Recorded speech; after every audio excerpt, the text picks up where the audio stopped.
कहीं ना कहीं विपक्ष ने 65 लाख वोटों की चोरी का आरोप भी लगाया। इसको आप कैसे देखती हैं? किसने हमारा जो है विरोध किया? जिनके पेट में डर था, जिनको डर था कि उनके वोटर्स कम होंगे। तो बिहार की महिलाओं को ही लेके एक बात आती है कि बिहार की जो महिलाओं का वोट बैंक क्या ये निर्णायक साबित हुआ है? ये मैं विचारधारा बता रही हूँ कांग्रेस की। कांग्रेस के समय में किसी भी बड़े साइंटिफिक प्रोजेक्ट के लिए, किसी भी रॉकेट के प्रोजेक्ट के लिए महिला साइंटिस्ट को नहीं चुना गया। हाल ही में गीता महोत्सव की बात करते हैं। हमारे माननीय प्रधानमंत्री जी भी कुरुक्षेत्र में आए गीता महोत्सव को लेके, तो वहाँ के स्थानीय लोग या व्यापारी वर्ग, इसका क्या प्रभाव देखने को मिला? भारत देश में, हरियाणा प्रदेश में नरेंद्र मोदी जी को प्यार करने वाले लोग बहुत हैं, बहुत प्यार करते हैं नरेंद्र मोदी जी से। और वो प्रेम जो है मुझे लगता है कि सबसे पहले तो कुरुक्षेत्र वासियों के लिए ये एक बहुत बड़ी बात थी कि प्रधानमंत्री जी उनके यहाँ आ रहे हैं। तो कांग्रेस के वरिष्ठ नेता भूपेंद्र सिंह हुड्डा जी, चाहे वो हमारे जेपी सांसद हैं हिसार के, वो बोलते रहे कि मैं इस्तीफा दे दूंगा अगर यहाँ से कभी प्लेन जो है उसने हवाई यात्रा शुरू की, उड़ान भरी तो। कहाँ है वो विपक्ष के लोग जो हमेशा उल्टी सीधी बातें करते हैं, मुंह से कुछ भी निकाल देते हैं, फिर अपनी बात पर ही खड़े नहीं उतरते हैं। आपने एक बात कही कि विकास होगा, हरियाणा बढ़ेगा। तो पंचकमल में भी कल एक आत्मनिर्भर भारत को लेके कार्यक्रम हुआ। तो आत्मनिर्भर भारत को लेके क्या रोजगार के नए अवसर पैदा हुए हैं, ऐसा लगता है आपको? आज अगर हम ये विचार लाते हैं तो विपक्ष 1 मिनट में खड़ा हो जाता है और बोलता है कि पहले आप फैक्ट्री लगाइए, पहले आप प्रोडक्ट तो बनाइए। आप एप्पल की बात करते हैं, सबके हाथ में फोन एप्पल का है, लेकिन एप्पल, मैं आपको एक बात बता दूं, जीएसटी को कम करने का काम किया ताकि व्यापारियों पर और कंज्यूमर्स पर जो बोझ बढ़ता था वो बोझ कम हो सके। ऐसे बहुत सारे प्रयास हमारे उद्यमिता को बढ़ाने के लिए हमने किए। रातों रात मुकुल जी कोई परिवर्तन नहीं होते। किसी भी, जब हम विचार के परिणाम की बात करते हैं तो उस परिणाम तक जाने में सदियों लग जाती है। लेकिन हाल ही में बहुत हरियाणा में 2 दुखद हादसे हुए हैं, तो कहीं ना कहीं उसको लेके एक वीडियो भी वायरल हुआ है जिसमें हमारे जो कैबिनेट मिनिस्टर हैं कृष्ण बेदी जी हंसते हुए नजर आए हैं। उस पर आपकी क्या प्रतिक्रिया है? बिल्कुल इस बात को स्पष्टता से आपको कहूंगी कि वो वीडियो फेक है। नमस्कार, स्वागत है आपका समर न्यूज में। हाल ही में इतने प्रोग्राम हुए, बिहार की प्रचंड जीत हुई, आत्मनिर्भर भारत को लेके बीजेपी ने भी पंचकुला में कार्यक्रम आयोजित किए, पीएम मोदी भी कुरुक्षेत्र में आए गीता महोत्सव को लेके। इन सब के चलते आज हमारे साथ मौजूद हैं बीजेपी की प्रवक्ता नेहा धवन जी। बहुत बहुत स्वागत है समर न्यूज में मैम। मैडम, थोड़ा सा आप बिहार की प्रचंड जीत को लेके पहले बताएं कि क्या आपको लगता है कि ये जीत का मुख्य मतलब कैसे रहा, ये जीत कैसे हुई? देखिए मुकुल जी, आपने बहुत अच्छा प्रश्न किया। हमारे दिल के करीब प्रश्न है, क्योंकि भारतीय जनता पार्टी पूरे प्रदेश भर में, बिहार में, हरियाणा के भी बहुत सारे प्रमुख नेता, हमारे माननीय मुख्यमंत्री नायब सिंह सैनी जी भी वहां पहुंचे और बिहार के चुनाव में बढ़ चढ़कर हमने भारतीय जनता पार्टी का प्रचार प्रसार किया। नरेंद्र मोदी जी की जो नीतियां हैं उनका खुलकर समर्थन किया, उनका प्रचार किया और उसका फल हमें ये मिला कि नरेंद्र मोदी जी के नेतृत्व की जीत हुई। नरेंद्र मोदी जी के अंदर विश्वास बिहार की जनता ने दिखाया। मैं तहे दिल से उनका धन्यवाद करती हूँ। आप मुझसे पूछ रहे थे कि इसका फॉर्मूला क्या है, हाँ। इसका मूल मंत्र क्या है, बिहार हमने कैसे जीता। देखिए, बिहार जीतने का एक ही मूल मंत्र था कि भारतीय जनता पार्टी की पिछले 3 बार से पूरे देश भर में जो सरकार चल रही है, जो नीतियां हमने बनाई, माननीय नरेंद्र मोदी जी का जो नेतृत्व पिछले 2 सरकारों, सफल सरकारों के समय में देश ने देखा, देश की जनता ने देखा। और हरियाणा प्रदेश में भी तीसरी बार हरियाणा प्रदेश वासियों ने बीजेपी की सरकार में अपना मत दिखाते हुए, अपना विचार दिखाते हुए हमें समर्थन देके तीसरी बार सरकार में बिठाया। यही बात बिहार की जनता को समझाना कि अन्य प्रदेशों की जनता क्यों भारतीय जनता पार्टी के नेतृत्व का समर्थन कर रही है, साथ दे रही है, उसकी वजह केवल और केवल नरेंद्र मोदी जी के देश भर में चलाए जा रहे व्यवस्था परिवर्तन के जो नीति निर्देश हैं, जिन बेसिस पर सरकार चल रही है।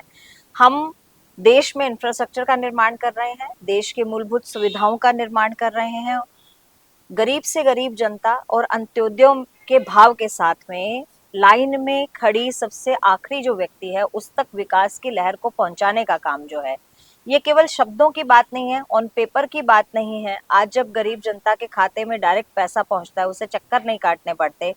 पेंशन के लिए अपने आप जो है विभाग से कॉल आ जाता है कि आपकी 60 वर्ष की उम्र हो चुकी है, आपके लिए पेंशन बननी है। अब आपको एक बार ऑफिस कार्यालय आके अपने सिग्नेचर करने हैं या अंगूठा लगाना है या आपको ये डॉक्यूमेंट जमा कराने हैं। अगले महीने से अपने आप बिना चक्कर काटे पेंशन उनके पास पहुंचती है। डिपो धारक जो हैं वो अपने आप ही आपका राशन कार्ड उठा लेते हैं ऑनलाइन। फैमिली आईडी बनने के कारण बहुत सारी ऐसी जो पेपरलेस प्रक्रिया है वो हमारी हुई है। तो गरीब जनता को लाभ डायरेक्ट मिल रहा है। उज्ज्वला योजना की बात है, महिलाओं को आत्मनिर्भर बनाने की बात है, ऐसे सैकड़ों उदाहरण हमने पेश किए, वो हमने बिहार की जनता तक पहुंचाया। बिहार की जनता ने इस बार वाकई ही व्यवस्था परिवर्तन करते हुए नरेंद्र मोदी जी को अपना माना, उनकी बात पर विश्वास किया और हमें जिताया। यही फॉर्मूला है। नेहा जी, आपने फॉर्मूला पूरी तरह से बताया, लेकिन कहीं ना कहीं विपक्ष ने 65 लाख वोटों की चोरी का आरोप भी लगाया। इसको आप कैसे देखती हैं? देखिए मुकुल जी, विपक्ष ने बहुत गरज गरज कर, चाहे वो किसी भी राज्य की बात हो, सबने गरज गरज कर, राहुल गांधी जी ने, भूपेंद्र सिंह हुड्डा जी ने, सबने बोला कि बिहार में एसआईआर क्यों ला रहे हैं, उसका विरोध किया। चाहे वो ममता बनर्जी हो, चाहे वो सपा के हों, चाहे वो कांग्रेसी नेता हो, सबने विरोध किया। लेकिन वो विरोध हम पहले दिन से बता रहे थे मुकुल जी कि ये विरोध देश के खिलाफ विरोध है, देश के पक्ष में विरोध नहीं है। जिस कानून के एसआईआर के अंदर हमने ये कहा कि जो कानून के दायरे में नागरिकता नहीं रखते हैं आप और मैं, हमें क्यों एसआईआर से भय लगेगा। आप यहाँ की भारत की नागरिकता दिखा सकते हैं, आपके पास डॉक्यूमेंट्स, आपके पास पेपर्स हैं, मेरे पास में पेपर्स हैं, मैं यहाँ की नागरिकता दिखा सकती हूँ, मुझे इससे घबराने की बात नहीं है। वेरिफिकेशन जिन वोटर्स का किया गया, जिन वोटर्स के पास में भारत की नागरिकता झूठे प्रमाण पत्र हैं या फिर प्रमाण पत्र ही नहीं है, लेकिन उनका वोट की दृष्टि से किसी ना किसी राजनीतिक दल को उनके वोट का फायदा है, इसलिए उनके वोट बने हुए हैं, हमने उनका वेरिफिकेशन किया। और किसने हमारा जो है विरोध किया? जिनके पेट में डर था, जिनको डर था कि उनके वोटर्स कम होंगे। ये 65 लाख फर्जी वोटर्स जो कम हुए, वो कांग्रेस पहले बूथ कैप्चरिंग का काम किया करता था। पहले कांग्रेस जीतती कैसे थी? देखिए, मोर देन 50 इयर्स आप एक देश की कमान को संभालते हैं, देश की सत्ता पर काबिज रहते हैं। आप भी समझदार व्यक्ति हैं, मैं भी समझदार व्यक्ति हूँ, हम भी पढ़े हैं, हम भी इस देश में रहे हैं। आपको मालूम है कि 60 वर्षों तक कोई एक सरकार कैसे बना सकता है। बूथ चोरी बूथ को कैप्चरिंग वो करते थे, वोट चोरी वो करते थे। उन्हें भय था कि इस बार बिहार में हमारी वोट चोरी पकड़ी जाएगी तो हर राज्य में जो हमने ये खेला खेला है वो भी पकड़ा जाएगा, इसलिए उन्होंने एसआईआर का विरोध किया। ये 65 लाख फर्जी वोटर्स थे, फर्जी वोटर्स का हमने काम तमाम किया, उनको साइडलाइन किया। जो ट्रू वोटर थे बिहार की जनता, वो रिजल्ट आपके सामने है, जो बिहार की जनता के मन में था। अगर ये 65 लाख वोटों का वेरिफिकेशन नहीं करवाया होता सरकार ने, तो आप सोचिए कि ये 65 लाख वोट किन तत्वों की सरकार को बनाते बिहार में। फिर से बिहार जो है विकास की लहर से दूर जाता, फिर से बिहारी लोगों को अपना गांव, अपना देश, अपना राज्य छोड़कर दूसरी जगहों पर पलायन करना पड़ता और दूसरी जगह पर जाकर अपने पेट को की पालना के लिए, अपने बच्चों के पालन पोषण के लिए, भरण पोषण के लिए मेहनत करनी पड़ती। आज जब ये 65 लाख फर्जी वोटर नहीं रहे, एक अच्छी सरकार उन्होंने बनाई जो विकास की, कुशासन पर सुशासन की जीत को दर्शाती है। अब बिहार आप इन 5 वर्षों में वाकई आपको आगे बढ़ता हुआ नजर आएगा। तो बिहार की महिलाओं को ही लेके एक बात आती है कि बिहार की जो महिलाएं हैं, महिलाओं का वोट बैंक क्या ये निर्णायक साबित हुआ है? आप इसे कैसे देखते हैं? देखिए 100% मुकुल जी, बिहार की जनता ही नहीं पूरे देश भर में जब जब भी भारतीय जनता पार्टी की सरकार नरेंद्र मोदी जी को चुना गया, उसमें महिलाओं की भागीदारी में, महिलाओं की भूमिका ने निर्णायक फैसला अदा किया है। जब हम 3 तलाक को हटाते हैं तो मुस्लिम महिलाओं का प्रचंड बहुमत हमें मिलता है और मुस्लिम महिलाओं का प्रचंड बहुमत मिलने से निश्चित तौर पर नरेंद्र मोदी जी की सरकार फिर से बनी। उसके बाद हमने महिला आरक्षण बिल लाया, महिलाओं को एक आस, एक सुकून मिला कि कोई तो ऐसी सरकार है जो उनके विषय में सोचती आ रही है। कोई तो ऐसी सरकार है जो सोचती है कि मैं आर्मी में भी जा सकती हूँ, महिलाएं आर्मी में भी जा सकती हैं। एक ऐसी सरकार आई जिसने ये इस नेतृत्व को समझा कि मैं पुलिस में भी महिला होने के नाते अपनी भूमिका निभा सकती हूँ। मैं साइंटिस्ट क्यों नहीं हो सकती? क्या एक बड़े साइंटिस्ट, एक बड़े प्रोजेक्ट की साइंटिस्ट बनना, एक बड़े प्रोजेक्ट को लीड करना, मैं महिला हूँ इसलिए मैं लीड नहीं कर पाऊंगी? ये मैं विचारधारा बता रही हूँ कांग्रेस की। कांग्रेस के समय में किसी भी बड़े साइंटिफिक प्रोजेक्ट के लिए, किसी भी रॉकेट के प्रोजेक्ट के लिए महिला साइंटिस्ट को नहीं चुना गया। आर्मी में महिलाओं की क्या, कहां तक वो सीमित थे? केवल ऑफिस वर्क तक सीमित थे। आज जेट पायलट भी महिला है। ये किसके नेतृत्व में संभव हो पाया? तो क्यों नहीं मेरे जैसी महिलाओं को एक आस, एक उम्मीद माननीय नरेंद्र मोदी जी के कार्यकाल में क्यों नहीं दिखेगी? इसलिए महिला वोटर्स ने हरियाणा में भी भूमिका निभाई, महिला वोटर्स ने महाराष्ट्र में भी भूमिका निभाई, राजस्थान में भी निभाई, और महिला वोटर्स ने जो है यहाँ पर भी बिहार में भी बढ़ चढ़कर भूमिका निभाई है। और मेरा यही मानना है कि हम महिलाओं को इस राजनीतिक दल के साथ और इस सरकार के साथ अपनी उम्मीद बनाए रखना चाहिए। निश्चित तौर पर आगामी वर्षों में महिला आरक्षण बिल जो है वो भी पास होगा। 50% पंचायती राज में महिलाओं को आरक्षण मिला, महिलाएं बढ़ चढ़कर पंचायत में आ गई, और केवल मेरी ही सरकार थी मुकुल जी जिसने ये नेतृत्व काबिज करने के लिए एक नोटिस भी जारी किया कि सरपंच प्रतिनिधि सरकारी मीटिंग्स में नहीं आएंगे। क्यों? क्योंकि सरकारी मीटिंग्स में जब महिला खुद सरपंच है, महिला खुद आएगी, तो उसे 10 बातें नहीं सीखने को मिलेंगी। पंचायत कैसे चलती है, पंचायत के काम कैसे होते हैं, विभागीय काम कैसे होते हैं, विभाग में कौन कौन से पद और अधिकारी होते हैं, जो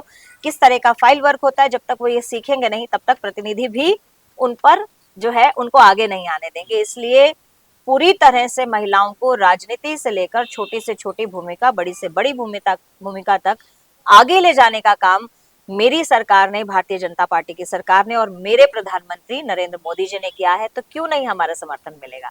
भरपूर मिला और निर्णायक रहा। हाल ही में संविधान दिवस भी मनाया गया, तो आप इस संविधान दिवस को लेके जनता तक कौन सा प्रमुख संदेश है जो पहुंचाना चाहेंगे? देखिए, आपने बहुत अच्छा प्रश्न किया। अभी लेटेस्ट हमने संविधान दिवस को 26 नवंबर को मनाया। माननीय नरेंद्र मोदी जी ने 2015 में 26 नवंबर को संविधान दिवस के रूप में मनाने का जो एक लक्ष्य रखा था उसको आज तक परिपूर्ण किया है। माननीय भीमराव बाबा साहब अम्बेडकर जी को सम्मान देने की जहां तक बात थी, 26 नवंबर को चुना गया और संविधान दिवस के रूप में हमने उनको एक सम्मान जो है वो दिया। मेरा ये मानना है कि बाबा साहब भीमराव अम्बेडकर जी की विचारधारा पर कांग्रेस और अन्य विपक्षी पार्टियों ने राजनीति तो की है, वोट की राजनीति, और एक ऐसे जो दलित परिवार है, पिछड़े वर्ग जो है, उनको पिछड़ा ही बनाए रखने का काम किया ताकि वो उनका वोट बैंक बन सके, उनको एक अच्छा वाक्य विचारों का बेस मिल सके जिस पर वो राजनीति सदियों सदियों तक, सालों सालों तक करते आए।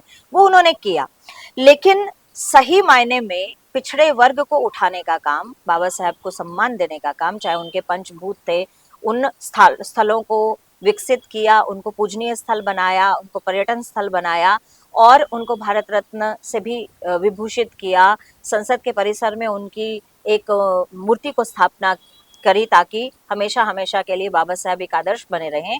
और इस तरह के जितने भी बातें हैं वो मेरी सरकार ने, भारतीय जनता पार्टी की सरकार ने और नरेंद्र मोदी जी के विचार के कारण से संभव हो पाया।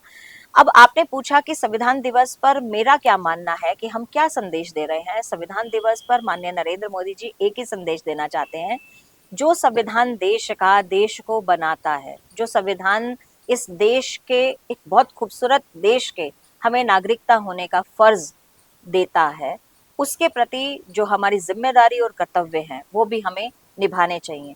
माननीय नरेंद्र मोदी जी ने जब एक पत्र लिखा 26 नवंबर 2025 को देशवासियों के नाम, उसमें मुझे जो सबसे मेरे दिल को छूने वाली बात थी वो मुकुल जी ये थी कि कोई भी आज का देश का प्रधानमंत्री मैंने नहीं देखा जिसने देश के हर युवा, हर बच्चे, हर बुजुर्ग और हर एक व्यक्ति के साथ सीधा संवाद बनाने की कोशिश की हो। ये पहले एकमात्र ऐसे मुख्यमंत्री हैं, प्रधानमंत्री हैं हमारे देश के, नरेंद्र मोदी जी, जिन्होंने हर वर्ग के साथ, हर व्यक्ति के साथ सीधा संविधान जोड़ा। और उस पत्र के माध्यम से पहले ऐसे देश के प्रधानमंत्री वो बनते हैं जिन्होंने देशवासियों को संविधान में मिले आजादी, न्याय, समानता, और जो हमारे स्वतंत्रता के अधिकार हैं, अधिकारों के साथ साथ अपने कर्तव्य को निभाने की बात की। आज देश एक ऐसी परिस्थिति में खड़ा है जब हम 2047 का विश्व गुरु बनाने का सपना देखते हैं। उस सपने को पूरा करने के लिए सरकार की नीतियों के साथ साथ हमें देशवासियों का सहयोग और समर्पण भी चाहिए। आज देश आंतरिक जिन गतिविधियों से, मैं डिटेल में नहीं कहना चाहूंगी, सुनने वाले और देखने वाले दर्शक और आप ये बात जानते हैं कि आंतरिक जो स्थिति है देश की, देश के दो तरह की विचारधारा चल रही है, एक देश को आगे बढ़ाने की और एक देश को पीछे ले जाने की, और अंतर्राष्ट्रीय स्तर पर देश का विखंडन करने की जो विचारधारा चल रही है, उस विचारधारा के साथ लड़ाई लड़ने के लिए मेरी सरकार को, मेरे प्रधानमंत्री को, मेरे मुख्यमंत्री नायब सिंह सैनी को आपकी आवश्यकता है, देशवासियों के विचारों की आवश्यकता है, और उनके जो सक्षम हैं, जो देशवासी, उनके आगे आकर इस देश के प्रति काम करने की, कर्तव्य निभाने की आवश्यकता है। ये पत्र में उन्होंने लिखा, तो मेरा संदेश केवल इतना है, बहुत ही खूबसूरत हमारा संविधान है, बहुत ही खूबसूरत हमारा देश है। प्रकृति ने हमारे देश में हर तरह की ऋतु, हर तरह के फल फूल वृक्ष, हर तरह के प्राकृतिक संसाधन दिए हैं। क्यों ना हम सब मिलकर एक अच्छी विचारधारा के साथ आगे बढ़े और इस देश को और भी अच्छा देश बनाएं, स्वर्णिम भविष्य को, जो इतिहास था हमारा, उसको वापस लेकर आएं, विभिन्नता में एकता की बात को बनाए रखें, हमारे अधिकारों के साथ साथ हम अपने कर्तव्यों को और देश को जोड़ने और बांधने का काम करें, ताकि कोई भी कुदृष्टि अगर मेरे देश के प्रति रखेगा, कोई भी व्यक्ति अगर मेरे देश को तोड़ने की बात सोचेगा, तो हम भारत देशवासी उसका मुंह तोड़ जवाब देंगे। ये संदेश इस संविधान दिवस पर मैं अपनी तरफ से सबको देना चाहती हूँ। ये संदेश भी आपका बहुत अच्छा लगा, आपने बखूबी बताया संविधान के बारे में। अब हाल ही में गीता महोत्सव की बात करते हैं। हमारे माननीय प्रधानमंत्री जी भी कुरुक्षेत्र में आए गीता महोत्सव को लेके, तो वहाँ के स्थानीय लोग या व्यापारी वर्ग में इसका क्या प्रभाव देखने को मिला? देखिए, मैं इस बात को, आपने बहुत अच्छा से तरीके से ये प्रश्न पूछा है, क्योंकि एक पॉलिटिकल प्रश्न है लेकिन इसमें एक भावनात्मक जुड़ाव आपका मुझे दिखा। किसी भी राज्य में देश के प्रधानमंत्री नरेंद्र मोदी जी जब जाते हैं, और स्पेशली मैं हरियाणा की अगर बात करती हूँ, तो हरियाणा की पृष्ठभूमि पर जब जब भी प्रधानमंत्री जी आते हैं, हम हरियाणियों के चेहरे पर एक अलग सी अजब सी खुशी होती है। पूरे प्रदेशवासी इस बात का इंतजार करते हैं कि हमारे अपने एक नेता आएंगे, वो क्या बोलकर जाएंगे, क्या हरियाणा प्रदेश के बारे में विचार रखेंगे। इसको सुनना, देखना, प्रत्यक्ष रूप से या अप्रत्यक्ष रूप से टीवी और आप सबके जर्नलिस्ट के माध्यम से जो वो देखते और सुनते हैं, भारत देश में, हरियाणा प्रदेश में नरेंद्र मोदी जी को प्यार करने वाले लोग बहुत हैं, बहुत प्यार करते हैं नरेंद्र मोदी जी से। और वो प्रेम जो है, मुझे लगता है कि सबसे पहले तो कुरुक्षेत्र वासियों के लिए ये एक बहुत बड़ी बात थी कि प्रधानमंत्री जी उनके यहाँ आ रहे हैं। दूसरा विषय, जिस विषय पर प्रधानमंत्री जी आ रहे थे, वो बहुत सुखद विषय था। गीता जयंती का जो है उत्सव चल रहा है। दूसरी चीज, 350वां वर्ष गुरु तेग बहादुर जी की जयंती का हम वर्ष मना रहे हैं, और सिख गुरुओं का कुरुक्षेत्र आगमन रहा। गुरु नानक देव जी भी, पंचम पातशाही भी, छठी पातशाही भी और नौवीं पातशाही भी, गोविंद सिंह जी भी जो है कुरुक्षेत्र रहे। और मेरा कहीं ये पढ़ना हुआ था, मुझे इस बात का भान हुआ कि जितने भी सिख गुरु रहे हैं, प्रथम गुरु गुरु नानक देव जी से लेकर, और हमारे जो गुरु ग्रंथ साहिब जी से पहले गुरु गोविंद सिंह जी जो थे, सभी गुरु जो है वो कुरुक्षेत्र की भूमि पर आए हैं। और उनके संदेश को जनता तक पहुंचाना, देश तक पहुंचाना, अंतर्राष्ट्रीय स्तर तक पहुंचाना, और वो भी प्रधानमंत्री के माध्यम से, और ऐसे महापुरुषों की जयंती को मनाना, उनके विचारों को आगे अग्रसर करना, ये कुरुक्षेत्र वासियों के लिए बहुत ही अच्छी और सुखद बात रही। व्यापारियों की जहाँ तक बात है, देखिए, जब हम कोई भी हमारे राज्य में, हरियाणा प्रदेश की अगर मैं बात करती हूँ, तो पर्यटन की दृष्टि से 2-3 ऐसी जगहें हैं जहाँ पर हम पर्यटन को बहुत बढ़ावा दे सकते हैं, जिसमें प्रमुखता से कुरुक्षेत्र आता है। उसके बाद हमने मोरनी को भी डेवलप किया, हमारा पंचकुला में भी बहुत सारी ऐसी जगहें हैं। इसके साथ साथ हमारी और जो ऐतिहासिक स्थल हैं, जहाँ पर हमारी अभी पुराने किले रहते हैं, जैसे मैं हांसी से आती हूँ, तो मेरे हांसी में भी पृथ्वीराज चौहान जी का किला है, हिसार में गुजरी महल है, और वहीं से रोहनाथ है, जहाँ पर स्वतंत्रता सेनानियों की जो जगहें हैं, पुरानी हवेलियां हमारे यहाँ पर हैं, पुरानी कुई के जो अभी भी अवशेष यहाँ पर बचे हुए हैं, बहुत सारे ऐसे गुरुओं का यहाँ आगमन हुआ, उनके स्थल हैं।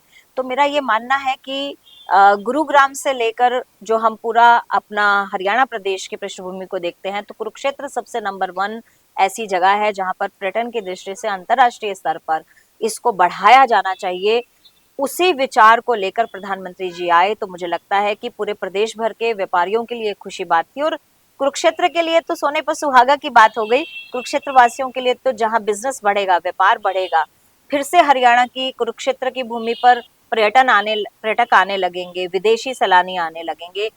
तो मुझे लगता है कि वहाँ के लिए एक फाइनेंशियल जो हमारा सेंटर हरियाणा का कुरुक्षेत्र भी आगामी समय में बन सकता है। हिसार एयरपोर्ट हमारा जो है वो शुरुआत हो चुकी है। विपक्ष कहता रह गया मुकल जी कि हमें नहीं लगता कि हमारे जीवन काल में हिसार एयरपोर्ट कभी बन पाएगा, कभी यहाँ हवाई जहाज उड़ पाएगा। जब एयरपोर्ट का निर्माण हो गया तो कांग्रेस के वरिष्ठ नेता भूपेंद्र सिंह हुड्डा जी, चाहे वो हमारे जेपी सांसद हैं हिसार के, वो बोलते रहे कि मैं इस्तीफा दे दूंगा अगर यहाँ से कभी प्लेन जो है उसने हवाई यात्रा शुरू की, उड़ान भरी तो। लेकिन जिस दिन हिसार एयरपोर्ट से हवाई जहाज ने उड़ान भरी, जेपी जी से मैंने इस्तीफा मांगा ऑन एयर आकर, लाइव आकर, न्यूज डिबेट में आकर, लेकिन कहाँ है जेपी जी, कहाँ है वो विपक्ष के लोग जो हमेशा उल्टी सीधी बातें करते हैं, मुंह से कुछ भी निकाल देते हैं, फिर अपनी बात पर ही खरे नहीं उतरते हैं।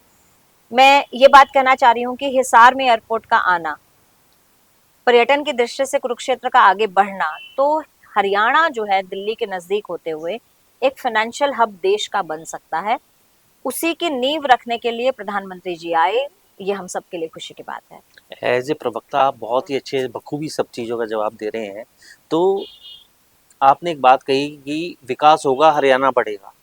तो पंचकमल में भी कल एक आत्मनिर्भर भारत को लेके कार्यक्रम हुआ। तो आत्मनिर्भर भारत को लेके क्या रोजगार के नए अवसर पैदा हुए हैं, ऐसा लगता है आपको? कैसे कहते हैं आप?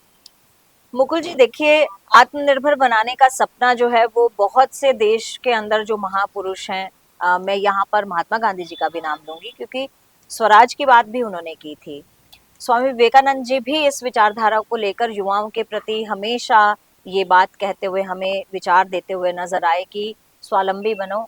अपने देश की अखंडता और एकता को बनाए रखने के लिए युवाओं का आगे आना और देश का पैसा देश में रहे, ये विचार बहुत से अच्छे बड़े योद्धाओं का रहा।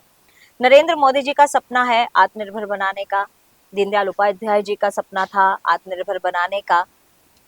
उसी विचार को लेकर प्रधानमंत्री जी आगे बढ़ रहे हैं। हरियाणा प्रदेश के जो नेतृत्व है, जिसमें हमारे प्रदेश अध्यक्ष माननीय मोहन लाल बडोली जी हैं और हमारे हरियाणा प्रदेश के मुख्यमंत्री नायब सिंह सैनी जी हैं, हमारे प्रदेश के प्रभारी सतीश पुनिया जी हैं। इन 3 प्रमुख व्यक्तियों की जो जिम्मेदारी है हरियाणा प्रदेश में किस तरह से हरियाणा प्रदेश को आत्मनिर्भर भारत बनाने में क्या आहुति डालनी है, क्या योगदान देना है, उस पर क्रियान्वयन कैसे किया जाए, इस पर वो जो है ऐसी एक माध्यम वो बनेंगे जिससे हरियाणा प्रदेश के युवा आत्मनिर्भर बन सके।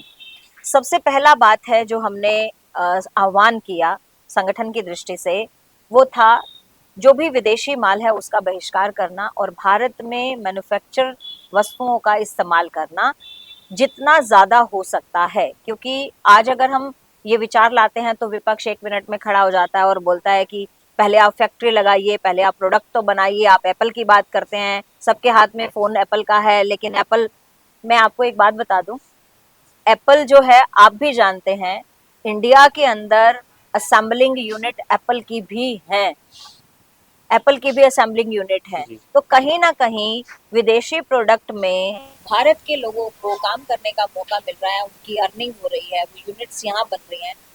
हमारा ये मानना है कि जिससे देश का पैसा देश में रहे या विदेश का पैसा देश में आए, या देश के जो हम आयात निर्यात करते हैं, हमारा रॉ मटेरियल वहां जा रहा है या मैन्युफैक्चरिंग प्रोडक्ट बाहर जा रहा है, वहां से पैसा वापस देश में आए, कोई भी माध्यम हो, ऐसे प्रोडक्टों का इस्तेमाल करें। हमने डोर टू डोर जाकर, इवन बाजारों में जाकर, हर व्यापारियों से मिलकर, उनकी संस्थाओं से मिलकर यह आह्वान किया और उसका नतीजा ये निकला कि बहुत हद तक जागरूकता आई।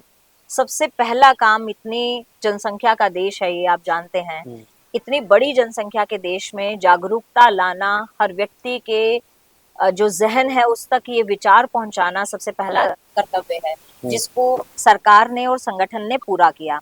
अगला जो चरण हमारा रहेगा, जिसमें अभी सरकार जो 2 कार्यकाल हमने सेंटर में और 2 कार्यकाल हमने स्टेट में किए हैं, जिसमें हमने महिला उद्यमियों को जो है लोन देने का प्रावधान किया, कम ब्याज पर लोन देने का प्रावधान किया। बहुत सारे ऐसे एमएसएमई सेक्टर्स में हमने सब्सिडी का देने का काम किया, उनको आगे बढ़ाने का काम किया। टैक्सेस में हमने रिफॉर्म किए। हम जीएसटी को लेकर आए, जो विभिन्न राज्य के टैक्सों को सबको खत्म करके एक जीएसटी, एक ही कर लगाने का काम किया। और फिर हमने जीएसटी रिफॉर्म्स लाए, जीएसटी को कम करने का काम किया, ताकि व्यापारियों पर और कंज्यूमर्स पर जो बोझ बढ़ता था वो बोझ कम हो सके। ऐसे बहुत सारे प्रयास हमारे उद्यमिता को बढ़ाने के लिए हमने किए। और सबसे महत्वपूर्ण बात, आत्मनिर्भर बनाने के लिए जरूरी है स्किल का ट्रेनिंग देना।